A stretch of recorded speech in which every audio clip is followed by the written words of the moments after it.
बिस्मिल्लाहिर्रहमानिर्रहीम।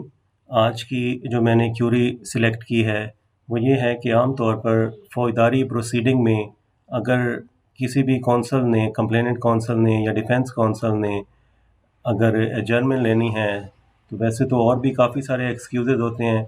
उनके साथ साथ एक ये भी एक्सक्यूज़ हो जाता है कि आप पहले पुलिस विटनेसेस बुला लें। अगर कंप्लेनेंट के विटनेसेस नहीं आए प्राइवेट, जो ऑर्डर तो यही होता है कि पहले प्राइवेट विटनेसेस होते हैं, फिर डॉक्टर और लास्ट में जो है वो पुलिस ऑफिशियल्स होते हैं, फॉर्मल विटनेसेस भी उसमें शामिल होते हैं। लेकिन अगर कंप्लेनेंट काउंसिल के विटनेसेस नहीं हैं तो वो कहेंगे कि डॉक्टर को बुला लें, पहले उनका बयान करवा लें या पुलिस वालों को बुला लें। इसी तरह ये अक्यूज काउंसिल की तरफ से, डिफेंस काउंसिल की तरफ से भी बाज़ औक़ात ये रिक्वेस्ट आ जाती है। अब इसका जवाब ये है, आर्टिकल 130 कानून शहादत ऑर्डर 1984 में ये है। आर्टिकल 130 क्या है ये? Order of production and examination of witnesses, के विटनेसेस बुलाने का और उनकी एग्जामिनेशन का ऑर्डर क्या होगा, उनकी तरतीब क्या होगी। The order in which witnesses are produced and examined shall be regulated by the law and practice, कि जो लॉ चल रहा है, जो लॉ स्टैट्यूटरी लॉ है या प्रैक्टिस जो चल रही है, उसके तहत ही इनकी एग्जामिनेशन करवाई जाएगी, उसी हिसाब से उनको बुलाया जाएगा।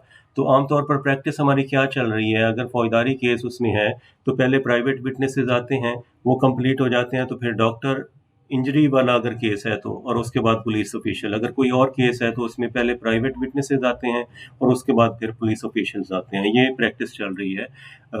आगे इसको कंप्लीट करते हैं आर्टिकल को। For the time being relating to civil and criminal procedure respectively. Civil में भी ऐसे है कि वो प्राइवेट विटनेसेस पहले आते हैं, अगर कोई म्यूटेशन वगैरह या रजिस्ट्री, उन्होंने रजिस्टर्ड सेल डीड चैलेंज की हुई है तो उसके बाद वो रेवेन्यू वाले आते हैं या सब रजिस्ट्रार वगैरह। ऑफिशियल विटनेसेस बाद में आते हैं, पहले प्राइवेट होते हैं। तो अगर कोई कौंसल, लंदन कौंसल ये ऑब्जेक्शन करते हैं कि पहले ऑफिशियल विटनेसेस को बुलाएं, तो कोर्ट उनका ऑब्जेक्शन ये टर्न डाउन कर सकती है और प्रैक्टिस के हिसाब से कोर्ट चल सकती है। और आगे ये आ रहा है, इसको कंप्लीट करते हैं। And in the absence of any such law, अगर कोई लॉ इसमें नहीं है तो by the discretion of the court, court जैसे चाहेगी, कोर्ट की जो डिस्क्रेशन होगी, जो सवाबदीद होगी, कोर्ट का ही डिसीजन होगा। वैसे भी प्रोसीडिंग को presiding officer of the court जो है उन्होंने कंडक्ट करना होता है, किसी काउंसिल ने नहीं करना होता कि मैं केस को इस तरह से चलाऊंगा और उस तरह से चलाऊंगा। ये कोर्ट का काम है, प्रिजाइडिंग ऑफिसर का काम है प्रोसीडिंग चलाना। तो ये लंदन काउंसिल जो भी इस पे ऑब्जेक्शन करें तो कोर्ट उनका ऑब्जेक्शन आर्टिकल 130 कानून शहादत ऑर्डर 1984 के तहत उसको मुस्तरद कर सकती है और प्रैक्टिस और डिस्क्रेशन के मुताबिक order of production and examination of witnesses होगा।